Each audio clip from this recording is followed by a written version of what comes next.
Finance Committee of the Board of Commissioners this morning. Could we please, before we get started, I just want to remind everybody, if you want to talk, you have to turn on your mic. And thank you for being here in the auditorium instead of the other room. I guess there was a conflict. And with that, could we please have a roll call? Cavell. Here. Kowal. Here. McGilvery is absent with notice, as well as Powell, unless she's on. Nope. Charles. Present. Long. Here. Moss. Here. Markham. Here. We have a quorum. Thank you. Let's stand for the Pledge of Allegiance. I pledge allegiance to the flag of the United States of America and to the republic for which it stands, one nation, under God, indivisible, with liberty and justice for all. All right. Next up, we have approval of the agenda. Madam Chair. Madam Chair. Yes. May I please ask for a moment of silence for the poor people of Afghanistan? Absolutely. Good Thank you. suggestion, Member Commissioner Kowal. Let's have a moment of silence for the people in Afghanistan.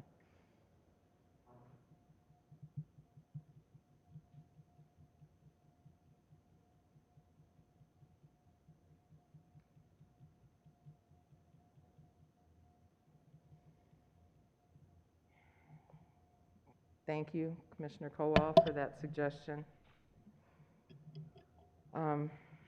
Okay. Next up, I need a motion to approve the agenda. Commissioner Cavell, supported by Commissioner Long. All in favor, say aye. Aye. Aye. Opposed, say nay. Okay, the agenda is approved. Next, we have public comment. Is there anyone here from the public that would like to address the Finance Committee this morning? Seeing no one, I will close public comment. We'll move on to communications. I need a motion to receive and file the Prosecutor's Office opening remarks from the August 11th, 2021 budget hearing. Moved by Commissioner Kowal, supported by Commissioner Charles. Any discussion? I will just say I'm glad to have those comments. They're pretty comprehensive about what was needed in the Prosecutor's Office, and it shows us why we are having to add additional dollars this year to the budget. So I really appreciated that comprehensive list of needs. So all in favor of receiving and filing the communications, say aye. Aye. Aye. Opposed, say nay. Communications have been received and filed. We'll move on to our regular agenda. We have nothing there, but we do have other business, starting our budget hearings for today. And first up, we have the Economic Development Department. And if you're following along in your books, in the categorical book, it's page 79, and in the budget book, it's page 269. And good morning. Morning, everyone. I got to adjust this for my almost 6-foot height here. Morning. I'm Ingrid Tai. I'm the Director of Economic Development. It's good to see everyone this morning. Thank you for having us. I'm going to do a quick overview of our department and our budget, and then I'm going to go into some high-level talking points and then take any questions afterwards. So as you are well aware, economic development went through a slight reorganization in the last year. So just to make sure everyone remembers and is clear on the new organization, economic development is now just economic development, no longer and the CA part, the community affairs, so we're just referred to as ED. And we have 4 divisions under us. One division is business development. The second division is community development. The third division that we have is workforce development. And new this year is the 4th division, Garth and his team, Veterans Affairs. So that was put under our purview. We are a little unique in that our budget, when you look at it, the economic development portion that you see under this one is covering the 2 first divisions I mentioned, business development and community development. The third one, workforce development, still has their own separate budget, and we will talk about that today.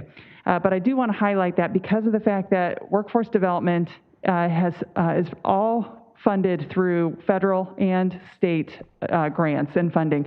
And to keep it quote unquote clean, if you will, we have kept that budget separate and intact for those reasons.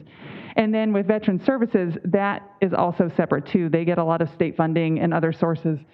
So we made a decision to keep that as a separate. So that's why you don't see that wrapped up under here. So I just wanted to clarify that. But we will go through all 4 of those divisions in their numbers today. We do have 4 leaders. So we are in the process of hiring for the manager of the business development division as we speak.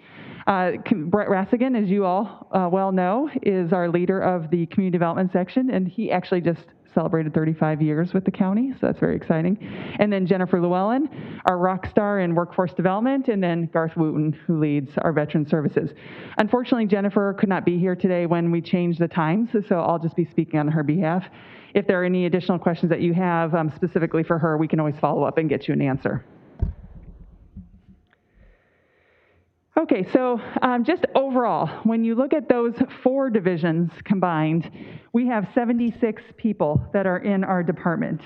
And when we went through the process with budget this year, we had 3 people that actually took the VSIP. Then of those people, we then went and we did a deep dive into making the suggested budget cuts from the budget department. And we went through a significant reorganization in our business development division. And to highlight what took place there, so we deleted 20 positions in the business development section. That was a significant. That ranged from everything. We had someone, Dan Hunter, who took the VSIP. He was the deputy director. And with the reorganization, the deputy director position was eliminated. And now we just have 4 division leaders. And then that goes all the way down to we had a handful of interns and some part-time people on the books. We did, however, add 4 positions. So we added someone under the Oakland 80 administrator position. We added the international and national attraction manager. We actually formalized that section. And then we also added this, like I mentioned, this manager of business development. We didn't have that before. So we did add a leadership role. However, when you do that, we still had a cost savings, when you do the math, of over $300,000, and we achieved a 5% budget reduction. So we were a little over the 4% goal that we were given. We were overachieving this year. I'll just say there are some departments that are grateful you were able to do that. Yeah, just doing our part. So with business and community development, the budget that you're looking at, if you look at the budget, you'll see that over 70% of our budget is salaries and fringe benefits. It goes towards the personnel. Business development and community development are primarily service-oriented missions. So when you look at that, then the other 30% goes to support our operations. Significant programs and initiatives that are funded through our budget is we are responsible for working with the 40,000 companies that are in Oakland County and working on their retention. So that involves our crew going out, meeting with these companies, talking to them about how their businesses are doing, identifying their needs, and connecting them to resources such as access to capital, access to services, and other programs to help them with their expansion. Just also one other key point, and this is a vital mission to what we do. Oakland County is over 20% of the state's GDP. So if we were a state, and this is a good little talking point when you go out in the community, if Oakland County were a state, we'd rank 35th amongst other states in terms of our GDP. So it's worthy to note that, if Oakland County catches a sniffle, Michigan catches a cold in terms of its economy. So that's why the mission of helping our businesses is so vital. In addition then, to the working with existing businesses, our goal is to attract new businesses and diversify our economy. So we have over 1,000 foreign companies in the county from 40 different countries. We travel to conferences, we attend trade shows, we market Oakland County as a place to expand and locate. Part of this also involves memberships. We're members of all of the foreign chambers, the German chamber, the Swedish chamber. We also have a membership to the Detroit Regional Partnership, which is a vital stakeholder to also getting new businesses and expansion into the region, MEDC and others. And then we also have subscriptions to a lot of various data services, which cost money. So getting things like Esri and MZ and all these various sources that give us the information to keep our finger on the pulse on how the county is doing. In community development, the major significant line items touch on things like our no-has.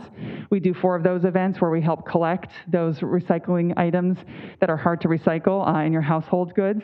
And also, we support the National Main Street program. The National Main Street supports 25 members. That helps with the revitalization and the sustainment of our downtown communities.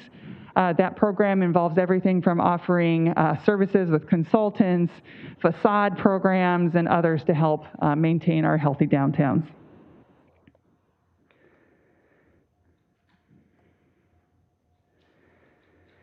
So that's all I have for those 2 divisions. The 3rd division I want to highlight is workforce development under Jennifer Llewellyn. So the workforce development falls under the county. We have 16 different workforce development groups around the state. Oakland County is the only one that still keeps it under the county umbrella. All the other areas around the state have broken off into separate entities or nonprofits. So we have 16 across the state. So under Oakland County's responsibility, we have 6 Michigan Works offices, and you all are very familiar with those, and we offer services to job seekers and employers. We have a $16.8 million annual budget. Again, that is all federal and state grants and funding. We are the 3rd largest in the state. We have helped in the past year 150,000 job seekers. We have supported 3,000 businesses.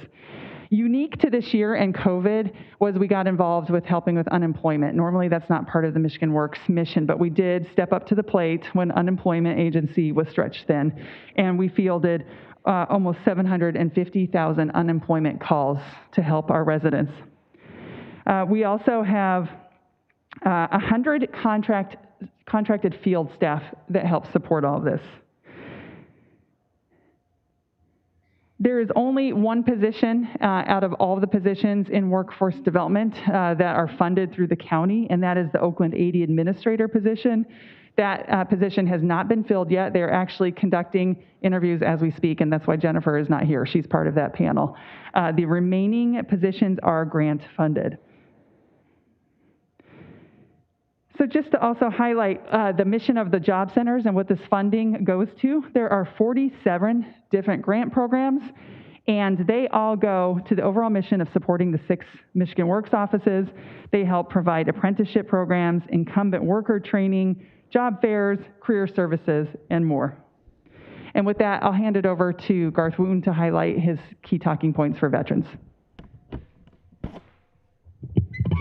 Thank you, Ingrid. The Veterans Services Division continues to provide assistance to veterans and their dependents in Oakland County. Our role is really to try and make sure that they receive the federal, state, and certain county benefits to which they're entitled. During fiscal year 21, we had 1 employee take the VSIP retirement. We currently have 2 open positions and 1 employee on loan to Homeland Security. Approximately 80% of our budget is devoted to salaries and fringes. The majority of our focus is on claims assistance, again, so that veterans and their dependents can receive the benefits to which they're entitled. During fiscal year 20, which is the last year that VA provided us with information, VA expenditures for Oakland County veterans and their dependents were $374,741,000. This includes $241,032,000 in direct monetary benefits. Those are checks being cut to veterans and their dependents in Oakland County that are then being spent in the county to help our economy. In addition, there was VA expended about $133 million in medical care for Oakland County veterans and their dependents. Those numbers do not include non-monetary benefits such as a burial at the VA National Cemetery in Holly, headstones, things like that. In addition, during the pandemic, we processed claims for, approved, and paid approximately $1 million in emergency assistance to veterans and their dependents who've been impacted by COVID-19. We did that utilizing CARES funds, CARES Act funds, and MBAA grant funding. We're continuing to serve our veterans utilizing technology as much as possible, while being sensitive to the fact that not all of our potential clients have access to technology. As conditions improve, we're seeing more clients in person while still utilizing safe practices to protect the health of our staff and veterans. We look forward to fiscal year 22 and the opportunity to return to and expand our outreach locations. We've started to go back to Holly and Farmington Hills, and although the last week or two has not been good, we're looking forward to being able to do that going forward. We also have some grant funding that we anticipate receiving from the state of Michigan, which will allow us to provide transportation options, marketing, and housing assistance. At this point, I'd be happy to answer any questions regarding our division and the services we provide. Thank you. I do want to mention that I appreciate everybody accommodating the time change. That's the commissioners as well as the groups coming to speak to us. It just facilitated getting more done in the day and not waiting till the end of the day to go through this, so I appreciate that. Commissioners, I'll open it up to you for any questions or comments. Commissioner Cavell. Thank you, Chair.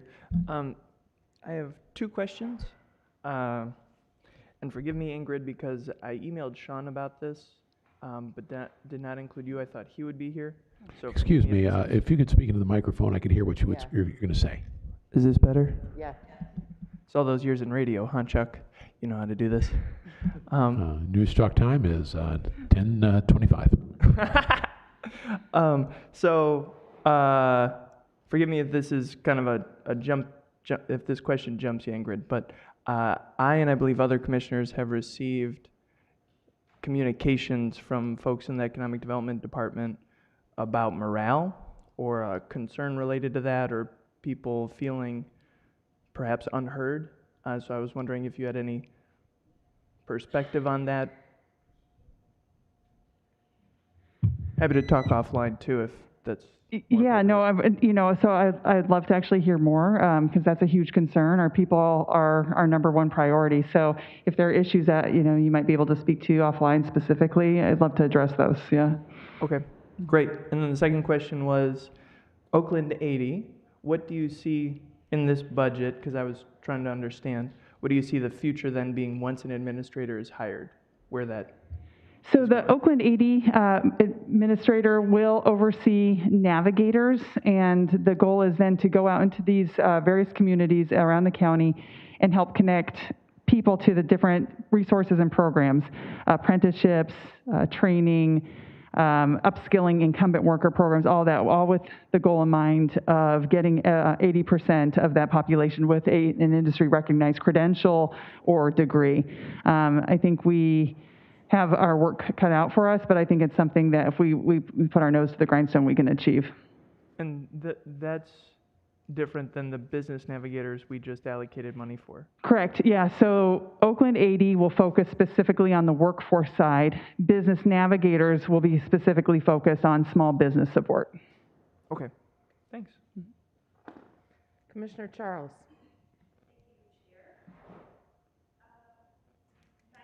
Is your microphone on? I thought I was nice and audible too, but I will speak right into the mic. My first question was simply regarding the part where it talks about the 2022 expenditures, and in that second bullet that I'm looking at, it talks about contractual services decreased. Then it kind of goes on to detail other projects based on miscellaneous resolutions. I was just curious with the Oak Stem Street Tree Enhancement Matching Grant. It was hard for me to follow the sentence because there's uses of semicolons. So I'm trying to make sure I understand. Is it saying that the Oak Stem grant put a additional burden, or this is simply just identifying it as movement of money for the 2022 expenditure year?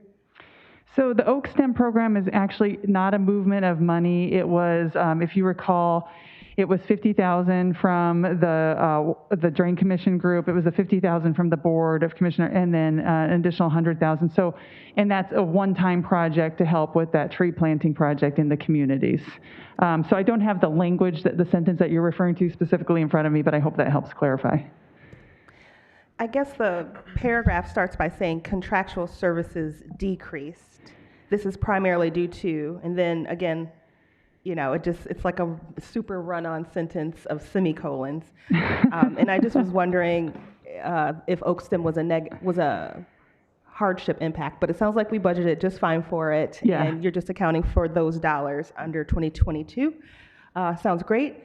The question I have as a noob is, I think you said 85% of your budget comes from grants? No, so the business and community development divisions are funded through general fund. Then workforce development division is all federal and state funding. And then veteran services, the fourth division, is mostly GF, but some state funding. Okay. And then lastly, just in case I missed it in conversation, how have you guys been able to utilize remote work, remote staff, folks working remotely? How has that worked, and have you seen any benefits or disadvantages? So when we were allowed to come back in the office, we went to a 60% manning, and every division is very unique, obviously, in its mission. So with Garth specifically, they take people mostly in the office. However, we have also talked about also deploying him in his group. So they're more in person, but they can also do some online stuff. With business development, working with companies, right now we're in the office because it's been a lot of planning, adjusting to our strategic plan, getting some new operations in place. However, that being said, as COVID starts to die down again, we actually started in the last couple months getting back out into doing company visits. It's really hard to understand what's going on in a company over a Zoom. I mean, you really need to be visiting a manufacturing floor and seeing their CNC operations, seeing how the floor is laid out, you know, even seeing things like disarray in a parking lot and excess equipment and dumping. And, you know, there's a lot of things that you can get from an in-person visit. So our guidance has been that if a company allows for visitors to come in person, then go ahead and do so, obviously keeping our protocols in place. But if a company is not comfortable with outside visitors, then, you know, we'll have to just meet with them online. So we recognize that this is a fluid environment, and I would say that based on that model, our people are probably going out 50% to companies in person and doing the other half online. And we've also adjusted our metrics to account for that too, because we recognize this is just unprecedented times. Then again, also with community development, they're working more with the CVTs. So again, if a CVT allows for them to go to City Hall or go on site, we encourage them to do so, then when appropriate to do online. So it's really been department and division, I should say not department, but division dependent upon how often they get online versus going in person. And we've been talking to our leaders about using judgment, good judgment about, you know, what makes sense. Just to make sure also with the veteran services, you know, have you been utilizing remote to help out, and how's that going with the veterans? Yeah, we quickly, luckily we've been able to get internet-based claims management system, and the VA has moved to an online system that I can access with my PIV card on any computer with a PIV card reader, so that I can check on claim status, do things like that. So we moved quickly to doing things via phone, online, email, fax even, but we also, again, recognize that not everybody has access to technology, so we did still allow people to come into the office using safety protocols. We were back in the office last June, so we've basically been back, and again, by appointment, using safety protocols, we still did the in-person interviews.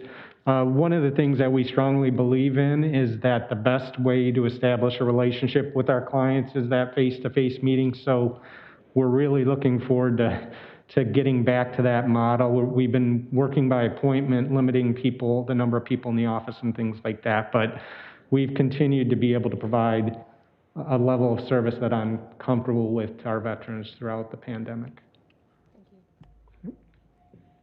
Okay. Commissioner Moss.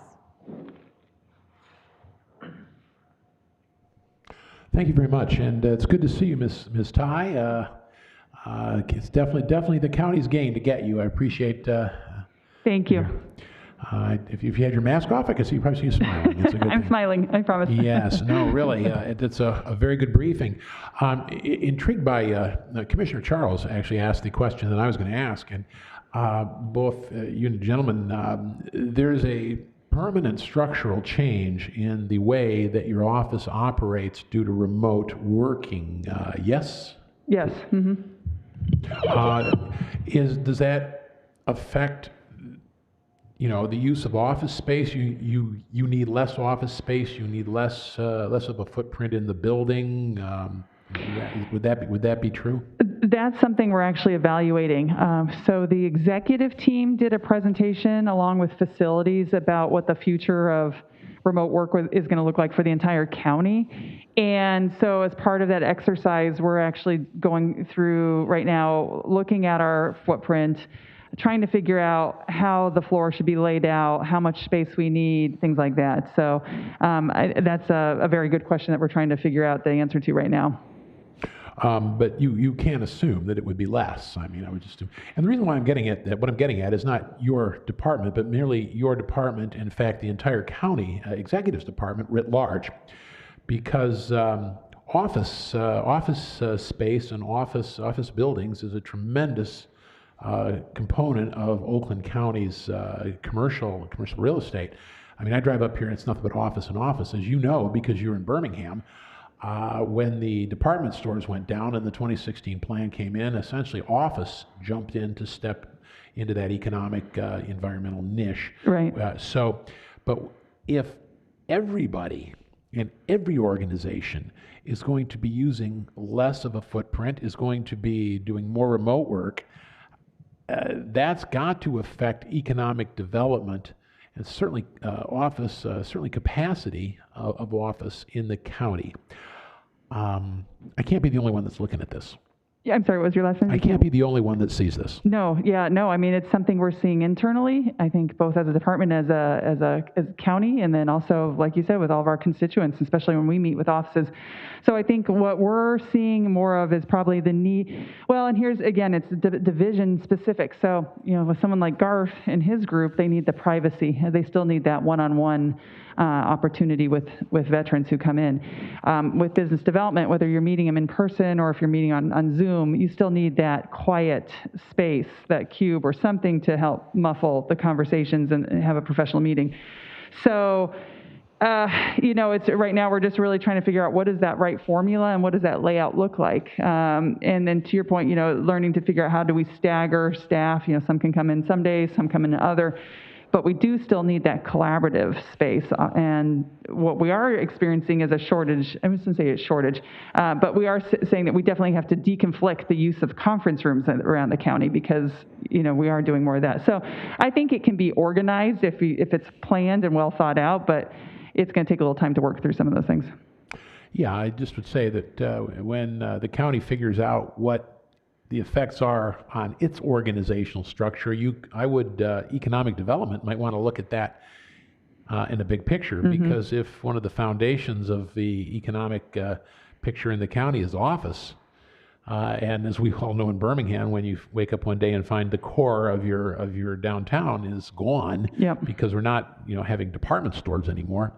What happens if office buildings follow that same way, or at least decrease the amount of space and market share? And that's a great question. And what we're seeing, and there actually was a federal bill proposed, I don't remember the exact title and the number right now, but it's to that point that communities are starting to look at and get creative with maybe the rezoning or the use of office buildings. So where you have the first floor service, retail, restaurant, Before, a lot of places have, a couple floors of office and a couple floors of residential. So now they're looking at maybe repurposing some of those office floors to additional residential and increasing downtown density.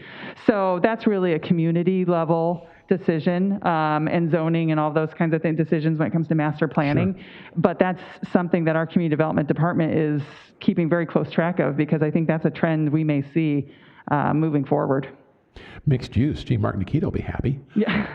All right. Well, thank you. Sure. I'm just simply raising this because if this might be the future, we don't want it to hit us like a freight train. Yes. Hello. Yeah, I just wanted to speak briefly. Just we are essentially working 4 days in the office, 1 day from home, and what our staff is finding is they enjoy that aspect of the work. And one of the challenges we've had over the years is attracting and maintaining employees. And if we can offer them that 1 day work from home per week, it's very attractive to them. And they find that they're able to get a lot of stuff done because there's fewer distractions at home. So we think it's something that we're going to incorporate in the future, regardless of when the pandemic's all over and we're back to the new normal. We still want to be able to offer that to our employees as kind of a quality of life type option. So, yeah, that's good. If everybody is doing that, what does that make for demand? There we go. That's the word. Demand. I said the secret word. The demand for office space in a county where office space is a very, very heavy component of our economy. Mm-hmm. All right. Thank you. Madam? You're welcome. Madam Chair?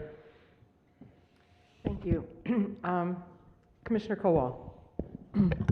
Thank you, Madam Chair, and thank you for your presentations. They were very thorough. And I have to ask again, Ingrid, how do you pronounce your last name? So tie, like a bow tie. Like a bow tie, okay. Yep. Just wanted to get that straight because it doesn't look that way phonetically. Okay, I have to explain it to everybody. At some point over the last year, the one-stop shop came to a stop. And I know that it is apparently being looked at and perhaps redeveloped. And I think that maybe is a tool that we'd like to keep in our economic development toolbox. So where are we at with that? So we actually already transitioned several months ago to working more closely with the Small Business Development Center. In fact, actually, they're coming today to present. We have a community meeting with all of our economic development directors, so over at the Farmers Market Pavilion.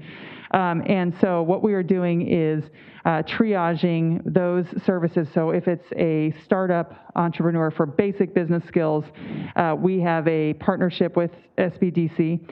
They evaluate and then they work with those companies. And then if they're more advanced or there are issues that really more pertain to our department, such as connecting them, say, with the SBA 504 loan, help with some of the things that we're working on with defense and aerospace, mobility, such as that, then we bring them back into the fold. So I guess this is the new, replaces the one-stop shop, and it's more direct, more hands-on. Well, we're doing a number of things. So SBDC is a major part of addressing the small business help. Also is working with procurement technical assistance centers, PTACs, that's more for the defense and the federal contracting space. And then Michigan Manufacturing Technical Center, they're very focused on manufacturing and do a great job. So we also refer and work closely with those other organizations. Then in addition to that, we're in the process of working on this Business Navigator program that was just approved at $3 million. And the vision for that is that we'll have several, so we'll have, if you want to look at it, it's like we'll be the hub. We'll have a director of a team of navigators that will be here, and then those navigators will be out in several of our communities, and they'll offer small business resources. We were able to basically get a good idea of what works. We did that local business connect last month where we went into 7 communities all around the county, and we brought our Small Business Development Center and other partners, and we did basic business classes, financial acumen, marketing, business plan. The one that was the most popular was how do you advertise and promote your business on Google and on the web and on social media. So we're working with those, and then the goal is to continue to get those services out into the communities through those navigator programs, and then also bring contractors or part-time people who are, say, specific to the IT subject specifically, and bring them out and actually on a regular basis and meet with our businesses. So it's a multifaceted approach to working with the small businesses. One personal example, and part of the conversation is, so Commissioner Moss mentioned, I was in Birmingham, and I think one of the challenges that I had when I had that job was I would talk to entrepreneurs, and I would say, hey, you should go to the One Stop in Waterford. Small business owners were so busy just trying to keep their lights on and staff their business that even coming to Waterford was difficult for them to make that time out of their day. So one of the approaches to this multifaceted program is making sure we are out in the communities and meeting them where they are and being more accessible and more convenient so that we can get those services to them. Thank you very much. Sure. Thank you. Anybody have any further comments or questions? I just have one. Maybe you can offer some insight. So I still see a lot of businesses, especially at the $15 an hour wage level, that are having a really hard time finding people, being able to open. Do you have any insight to that? What's happening in the county? Is there anything? So Where are we at? The feedback I get is that it's for a number of reasons. Some people still are uneasy re-entering the workforce. Childcare is a huge issue for a lot of people. I spoke with actually one restaurant owner just recently who said he had two chefs that are married to each other, and one decided to stay and the other stay home because of the school schedule constantly going from online to in person and the change. So that's been a huge issue. And then some speculate also whether or not the unemployment is affecting some people or not. So I think there's there's a lot of different reasons. I think it's going to start to shake out here over the next 6 to 12 months as we see changes in unemployment, as we see there's supposed to be a child care grant that is coming out too, where we can help our child care centers hopefully get more up and running.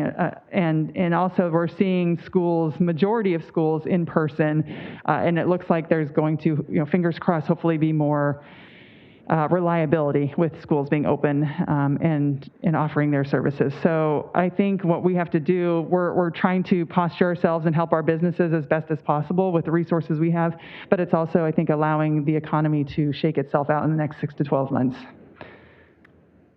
Okay, thank you. I know my husband would like to see the Wendy's on Novi Road open up, but they haven't found enough employees yet, so. Yeah. All right, well, we appreciate that you came here and gave us such a thorough presentation and really insightful. I'm happy to see that we're changing and adapting to what the needs are in the community. I mean, I would have another question about workforce development, but since Jennifer's not here and she and I can talk offline about it. Sure, I will just say that I'm close to somebody who has recently walked their way through the how do I get unemployment, have that come in, how do I write a good resume, how do I look for the kind of job I want, and that person in 4 months working with that organization is now working. Oh, good, So good. the whole process, I was really impressed with just from somebody on the outside looking in. And That's so I'll great. just say that. That's great. Yeah, and I can tell Jennifer to connect with you afterwards. Yeah, that's fine. Okay, thank Okay, you. thanks very much. Appreciate it. Okay, next up, we have the treasurer's office. Our new treasurer.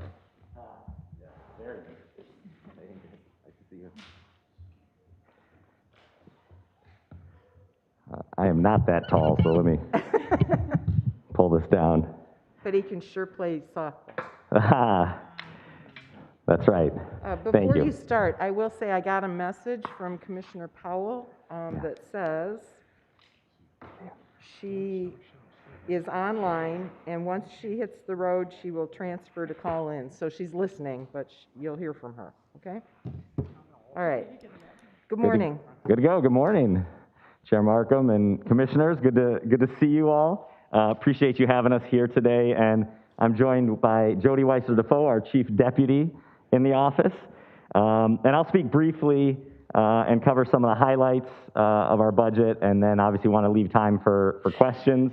We're presenting obviously the fiscal years 22 to 24 budget, and this general fund continuation budget of $8.6 million provides the necessary resources for our office to deliver statutorily required services, and we truly believe that our residents deserve access to the highest quality of service from our team. So I'm going to cover a few of our duties within the office. Collection of delinquent real and personal property taxes on behalf of all the 63 cities, villages, and townships here in the county. Receiving and dispersing county funds to meet the county's cash flow requirements. Investing of surplus funds in accordance with the county's investment policy and Public Act 20 of 1943. Administering the local government investment pool, which is a great resource for all of our local communities. And then serving as the treasurer for the county's building, arts, zoo, public transportation authorities, and the retirement system. And serving as the chief debt officer and supporting the retention of our AAA bond rating. Excuse me. With funding recently approved by this committee here, we're looking forward to implementing a strategic planning process to identify opportunities that will enhance our services, streamline our processes, strengthen our service delivery, and improve our outreach in the community. With the uncertainty of both the pandemic and social safety nets, we continue to monitor delinquent tax collection rates. There was a slight increase of 1.5% in delinquent taxes turned over to our office this year, and last year we saw a 2% decrease in our collections. With the economic uncertainty, delinquent taxes being turned over to our office may increase in the future, and we always say we're a lagging economic indicator, so we're going to continue to monitor that. But we remain steadfast in our commitment to fulfill our statutory responsibilities and to assist Oakland County families and businesses to avoid foreclosure. We'll continue to offer flexible payment plans to assist property owners experiencing hardships.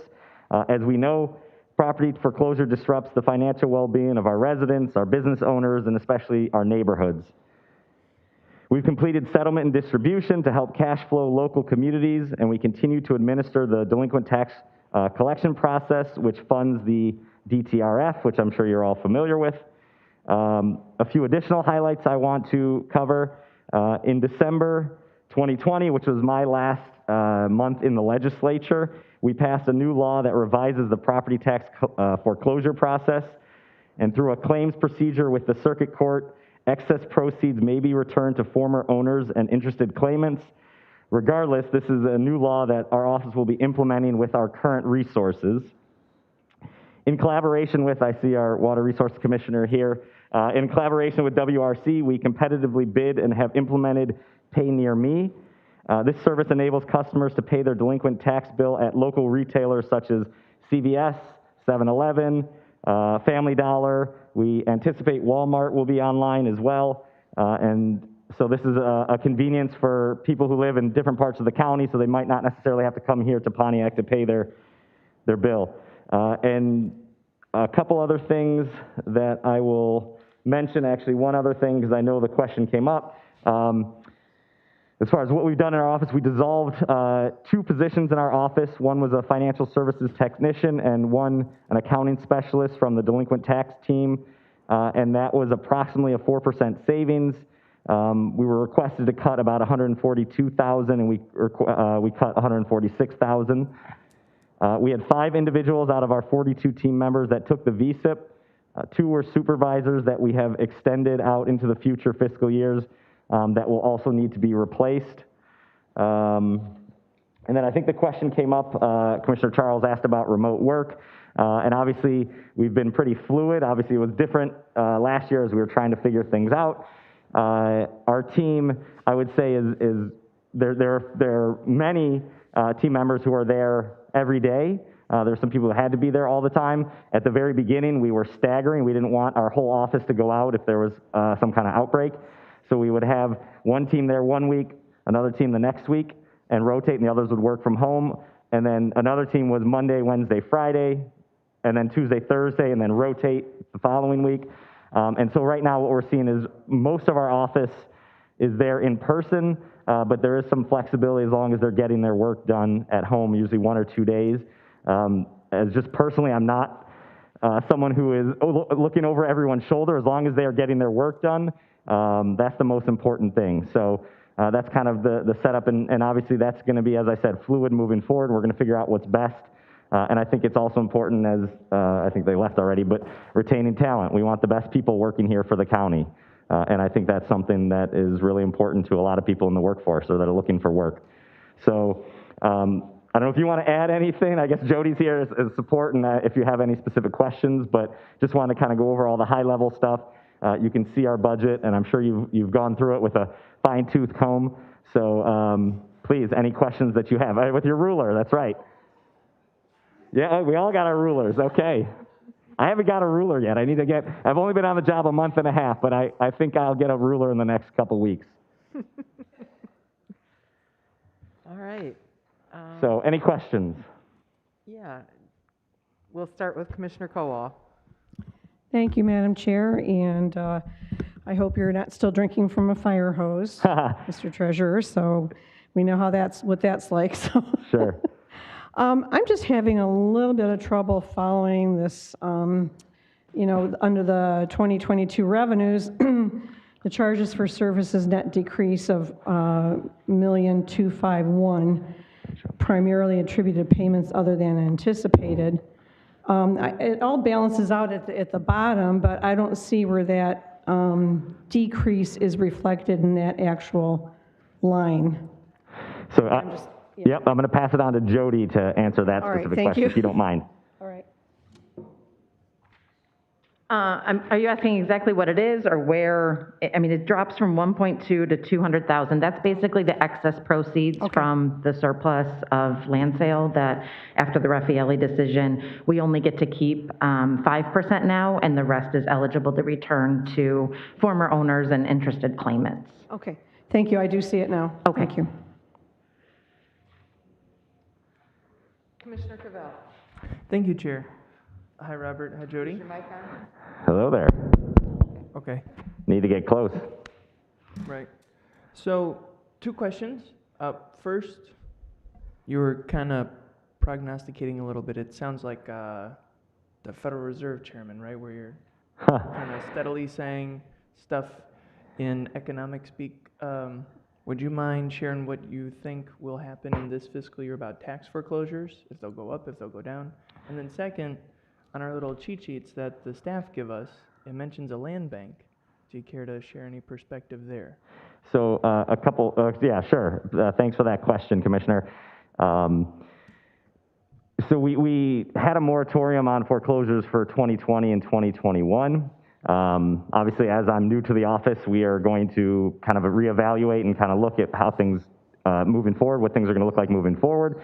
Like we said, we're going to continue monitoring the collection rates, because how it works is, and I'm sure you know this, but people at home, if they're watching, right, if you're paying your taxes, your property taxes on time, they are sent to your local community. Once they are delinquent, they're passed over to us, and then it's for us to then collect. And so we are really monitoring closely, and that's those numbers that I used here. Our collection rate, what was turned over was only about 1.5%.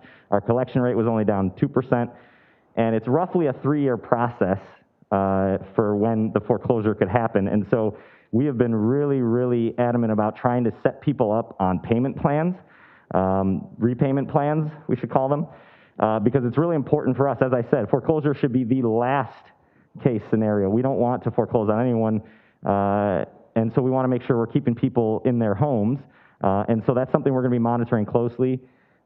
Again, we don't know. One of the things, there's social safety nets that are in place. We don't know how long those are going to be there. And so it's important for us to just kind of really keep close eye on what's going on. So I can't really tell you what it's going to look like, other than that's what we've seen, and we'll continue to monitor, because every year is different, right? We'll see what gets turned over next year. So, and then, yeah. Yep. And then just one final thing. I mean, we have anybody with delinquent taxes has until March 31st to pay their delinquent taxes in full to redeem their property. So that's one reason that we don't have any indication at this time, because, again, if, as Robert said, the social safety nets that are in place could continue to allow people to, have enough funds to pay those taxes off by March 31st, and then they'd no longer be subject to foreclosure. And along those lines, there was a program here at the state called Step Forward that actually, I should, maybe the word is dissolved. It was no longer in existence as of 2020, but they're actually looking through MISHDA. They're looking to implement something similar. And so that's something that will be in place that we will really be pushing our residents towards as well. So again, we're hoping that people are able to stay in their homes. So that's the most important thing. Your second question was, a land bank.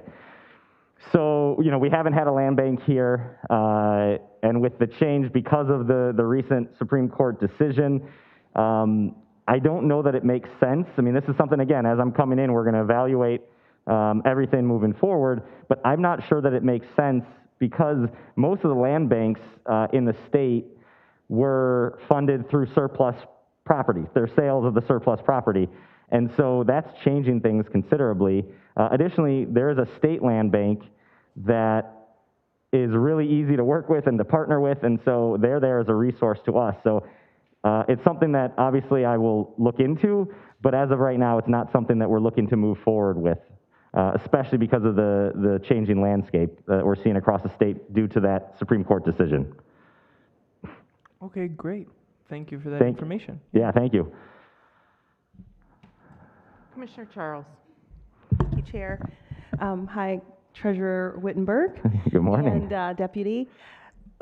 Mr. Commissioner Cavell kind of took one that I was going to ask, so I'll just press just a little bit more and advocate for some folks that I know personally who don't qualify for Step Forward. In fact, I'm trying to do the math. Perhaps they're 18 months behind. So they are in that window where they're not in foreclosure, they're not in forbearance, but they do need a lifeline. Sure. And so I'm just wondering, is that a policy matter that you would address, or what are your thoughts as a new treasurer to support those families? Because unfortunately, I like to think of those folks as the forgotten abouts, because they're not necessarily totally down and out, but are They're just struggling, looking for opportunities. So again, I'm new to the role about a month and a half, but I'm familiar with the Step Forward program, and all the conversations I've had is that it helped a lot of people, but there were some gaps, and there were some people who kind of slipped through the cracks, for a better term. But because the state is trying to restart a program, we really encourage them.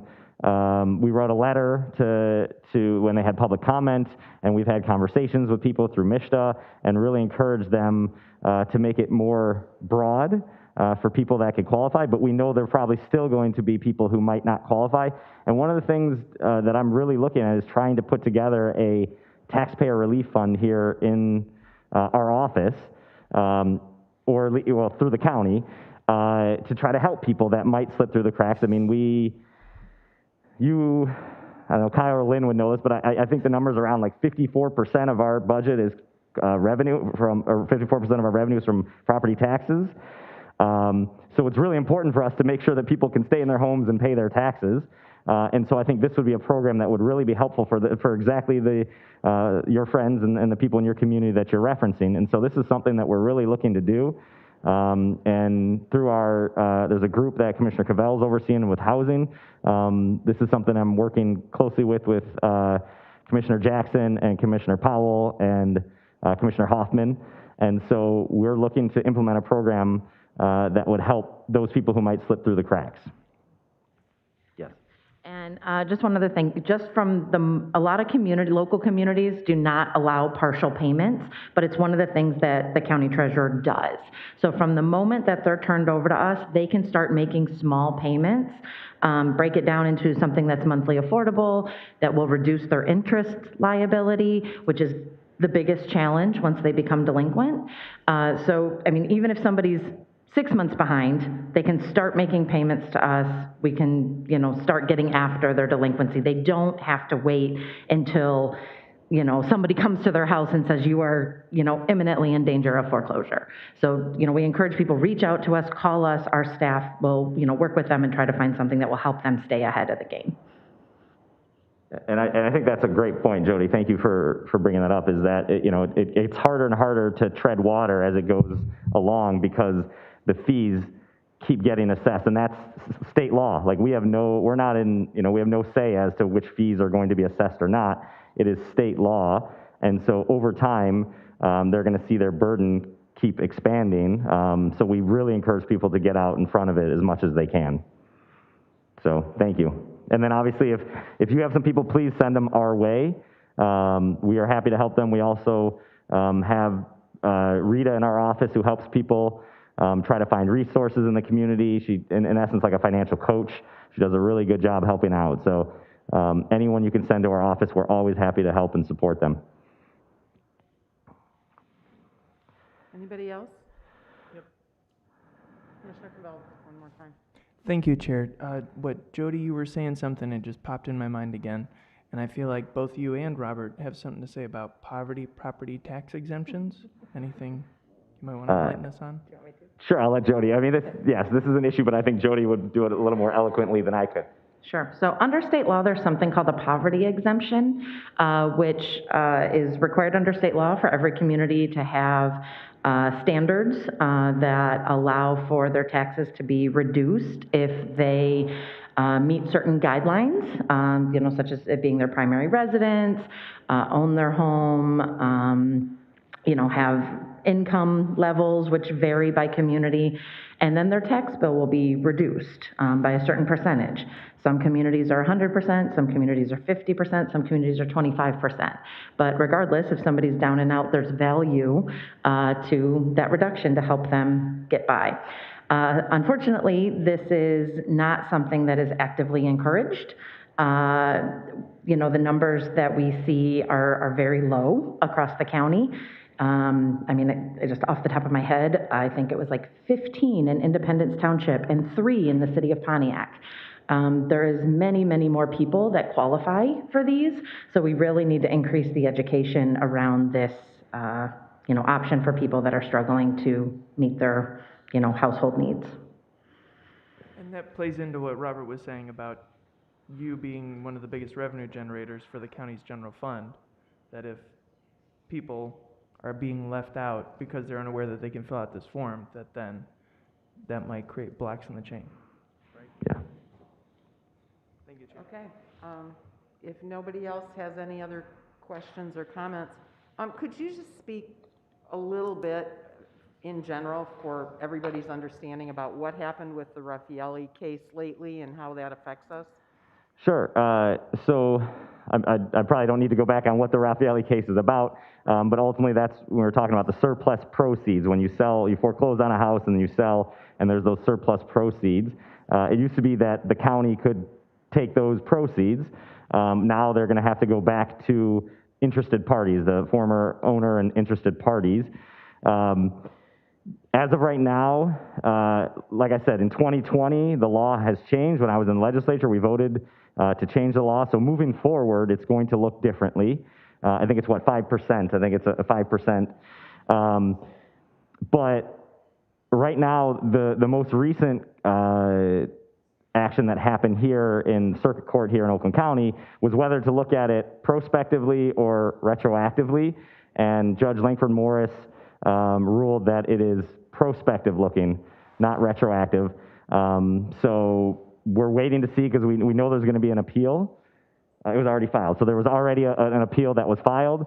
So we're just kind of waiting on that. But, we're just kind of in that pattern, holding and waiting. But moving forward, the changes have already been made. And like I said, we are going to adapt within our office, and all county treasurers across the state have to adapt to the new law that was implemented at the end of last year.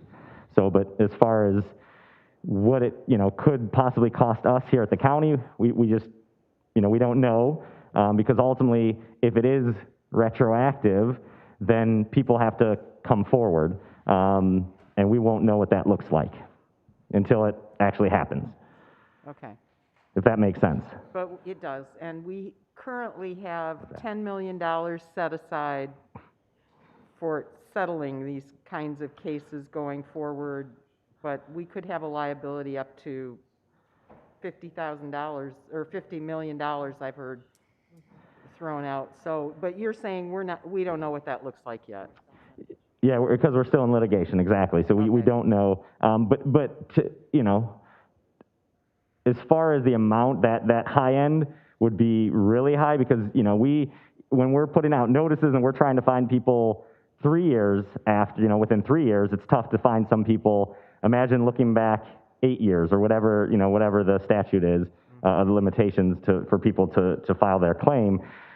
There's a lot of people who we won't be able to find, right? And we'll do everything we can to try to find them, but, you know, so my guess is that number will be somewhere in between. Okay, thank you. I don't think we have anything else for the Treasurer's Department. Going once, going twice. Thanks for coming today, and thanks for all your information, and good luck in your new job. Thank you, I appreciate it. Yeah, and if you all ever have any questions or need anything, please reach out. We're literally around the corner, so we're here to help.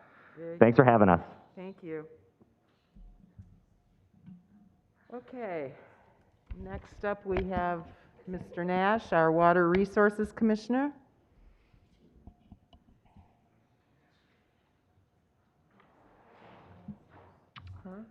Howdy, folks. Good to see you again. Been a little while. Jim Nash, I'm the Water Resource Commissioner. I've got a few things I just kind of want to discuss real quick, then we'll take any questions you guys have. Starting out with, my office has been working with facilities management for some time now. We've designed a schematic design for the new Public Works building. This building will accommodate the growing needs of our facilities because we've grown about 50% in staff since 2012. A lot of it because we took over Pontiac, and all their equipment is included in this. So we need the new Public Works building because these 5 old buildings are extremely inefficient. We're looking at building one that's extremely sustainable and very, very low energy. So this is the kind of thing that we need to be doing as we progress with making our campus more sustainable. The final design has been put on hold, and we're looking for next year, this next budget year, to kind of work through this and start to get that funding as we go forward. I've been working with several Northwest Oakland County communities for some time now, plus the village of Leonard up kind of towards on the northeast corner of the county. They're having significant issues with septic systems. Septic systems are failing all over the state. The Eagle estimates about 1 in 5 septic systems in the entire state is failing. So up in this part of the county, along the commercial corridors, US 24, I-75, that area, there's a bunch of businesses and facilities there that are actually in threat of being closed because of their sanitary systems failing. And once that fails, there's very little way to create a new one in that soil up there. It's very bad for that.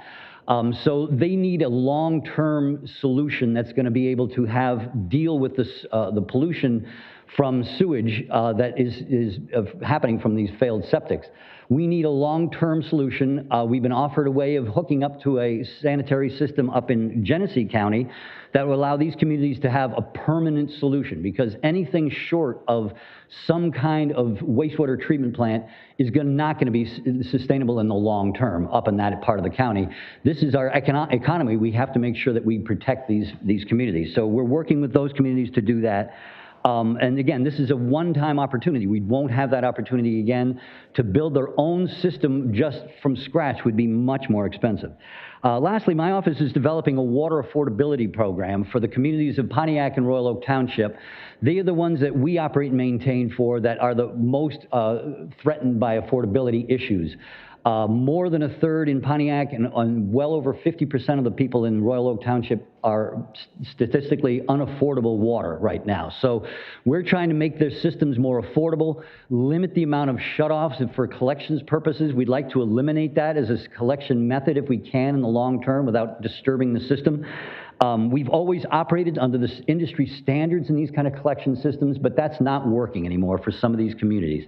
We got a grant from the state to do this, and they're going to use it as an example, kind of a template, hopefully, for other communities across the state to develop these affordability plans, to keep prices low as we can, try to stop shutoffs, and give assistance when people need it for things like leaks. Leaks can cause people who otherwise can afford their water to suddenly not be able to afford their water.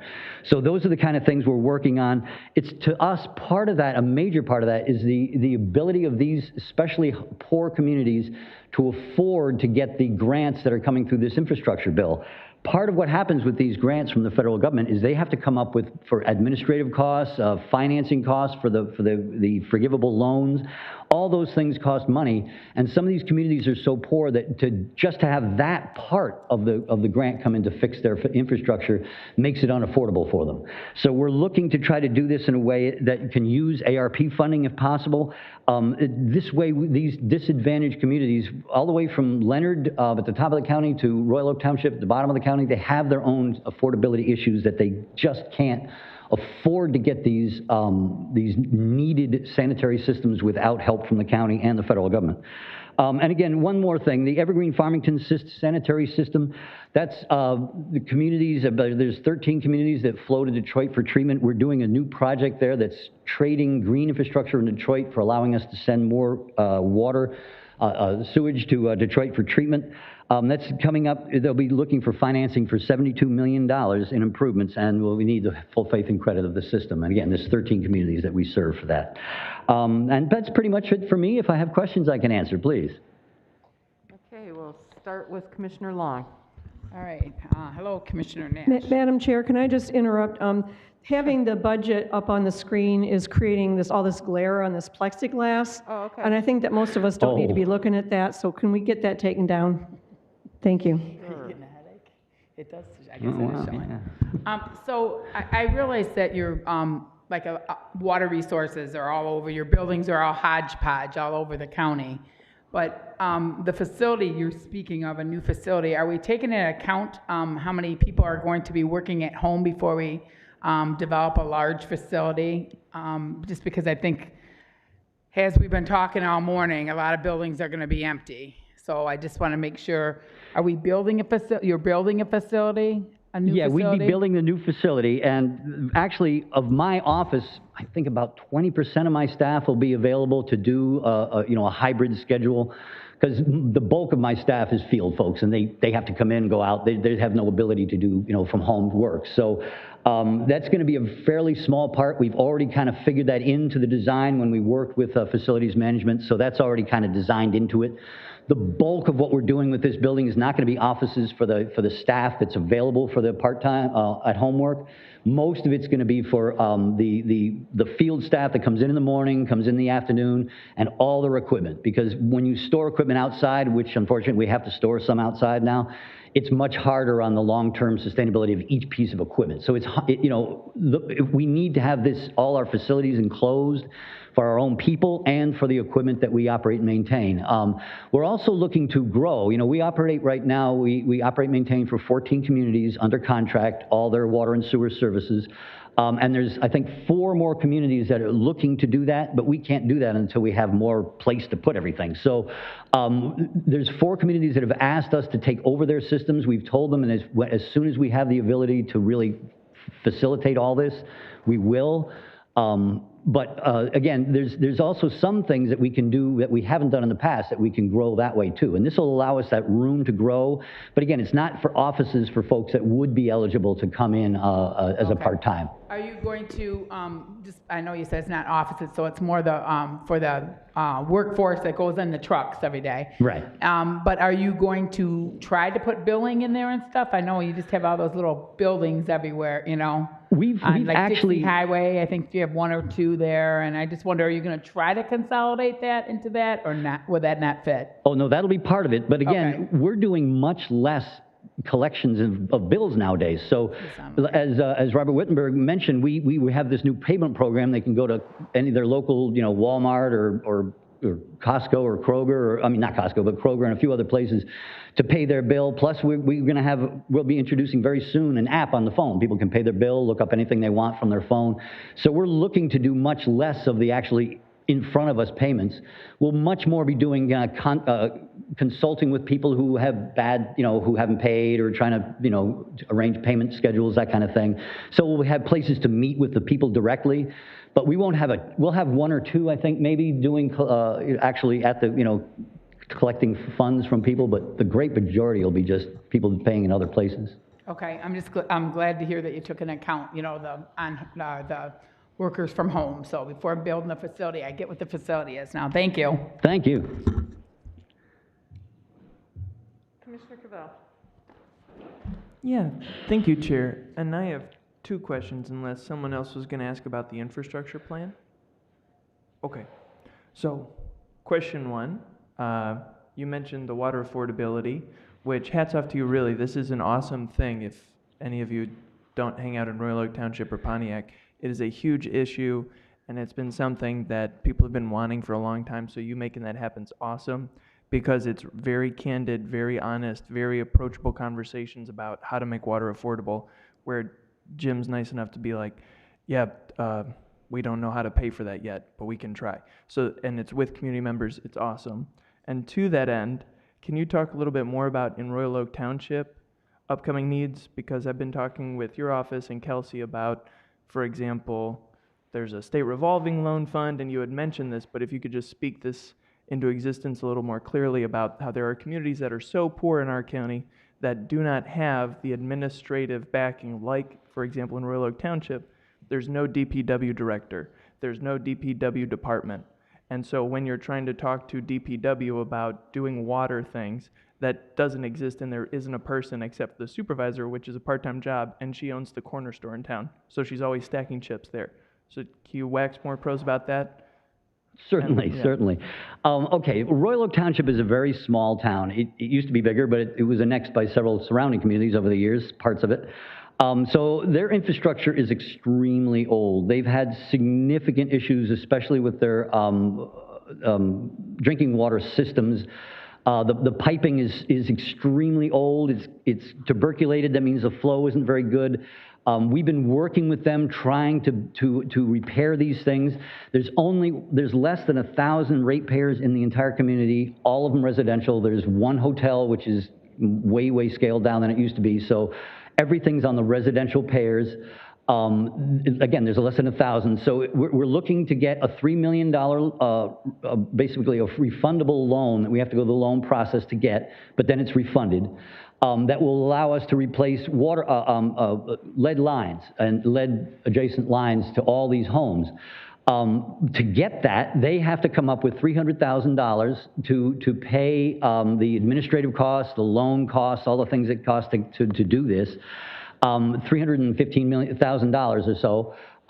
Divided among less than 1,000 customers, that's an increase in their rate of $300 a year. So they could not afford that. They're already among the highest rate paying because of the age of their system in the county anyway.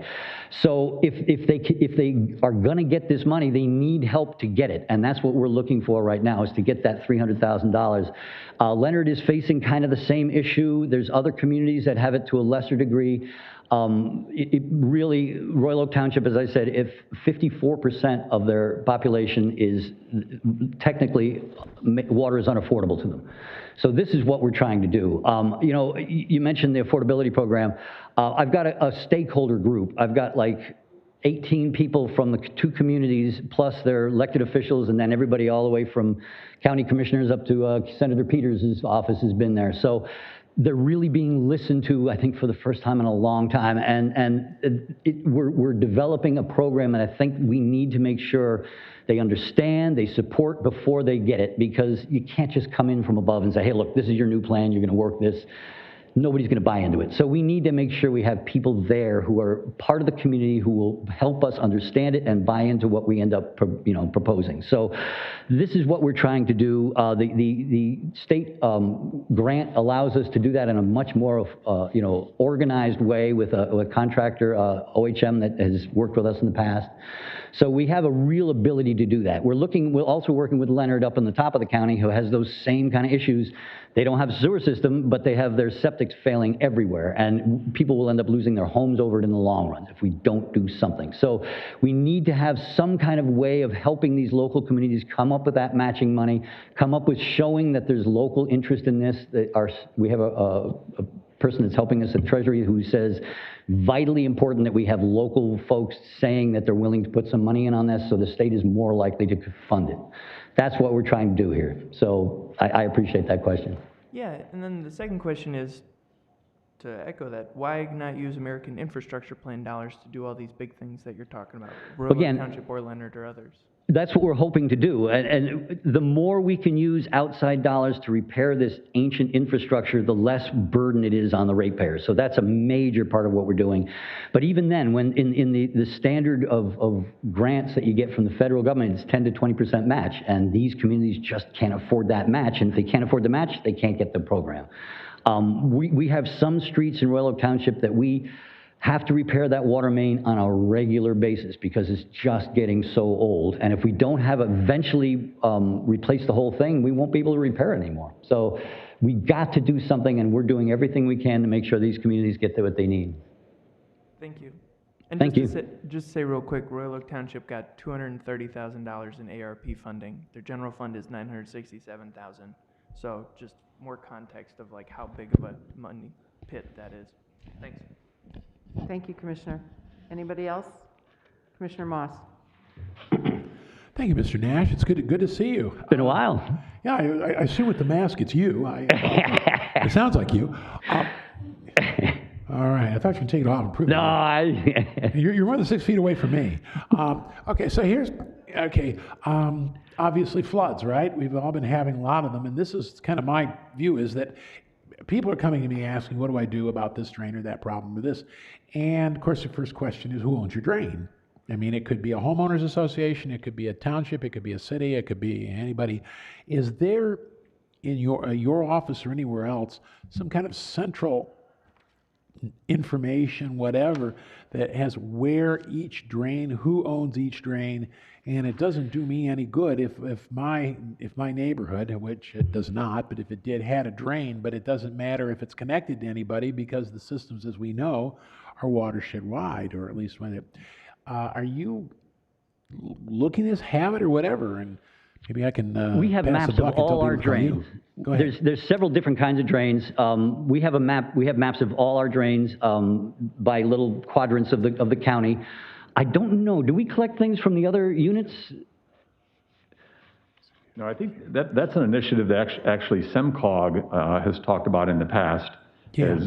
But they need information from all the utilities in order to do that. You know, they need information from MDOT. They need information from the Road Commission. They need information from the community. So that's the challenge, is getting everybody to give that information to SEMCOG, and then they'd be gladly able to map it and it'd be available. But so they've started sort of a pilot for that, but it's sort of in its infancy stages. And again, there is some difficulty getting all the information from all the separate entities so they can put it on one map. So it'd be basically a question of talking to SEMCOG. They're the ones that have all that. Okay. Yeah.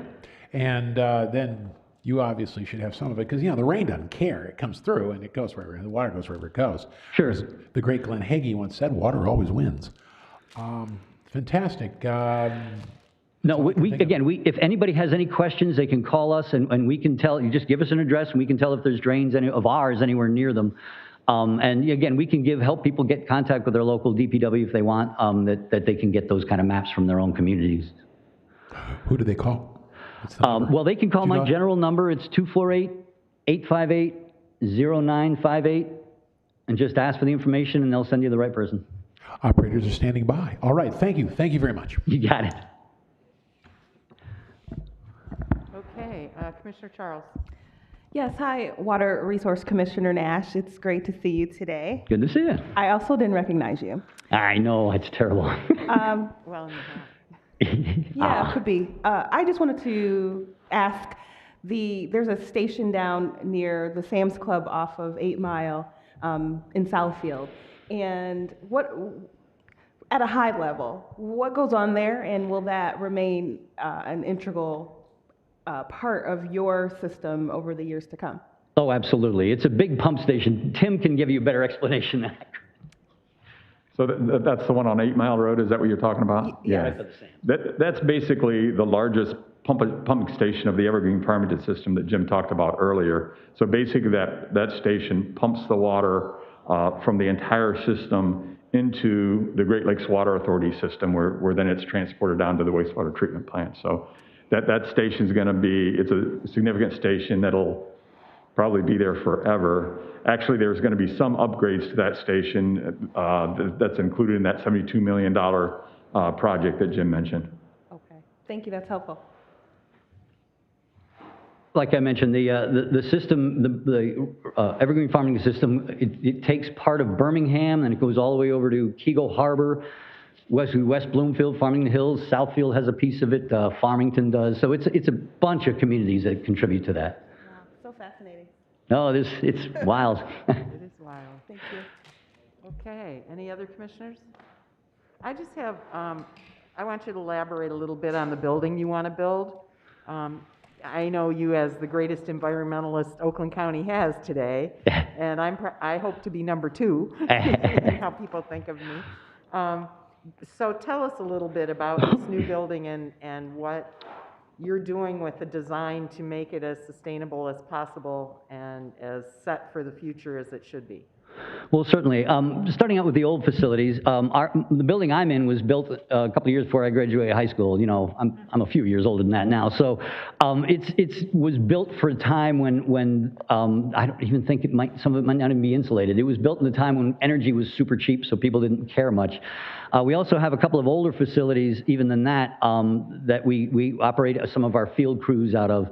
Again, these are very, very inefficient buildings, old heating systems, the whole 9 yards.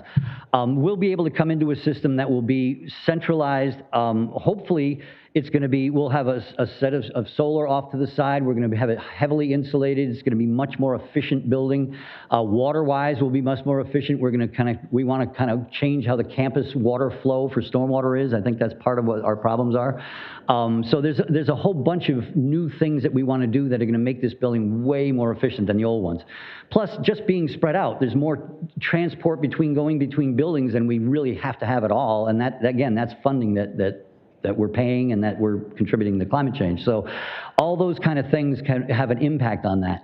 Again, the bulk of the enclosed area is going to be for the field staff and all their equipment, because right now we have some equipment in a very, very crowded pole barn that it's really hard to get this stuff out in the morning. They'll be able to be much more likely to be able to just pull in and out. It'll be much quicker transfer of staff going out in the field. And again, just being centralized, it makes it more efficient that way too. What else are we doing, Tim? Anything you can think of that?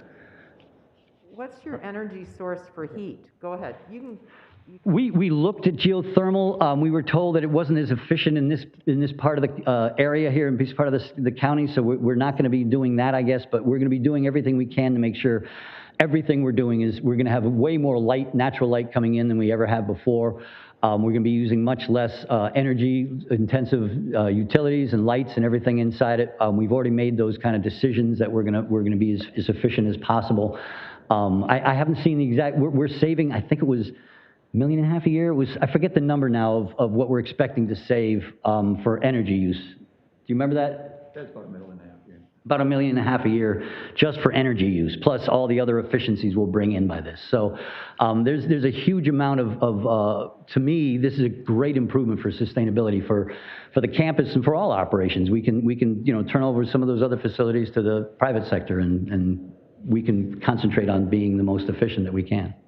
Yeah, I would hope that this building will become an example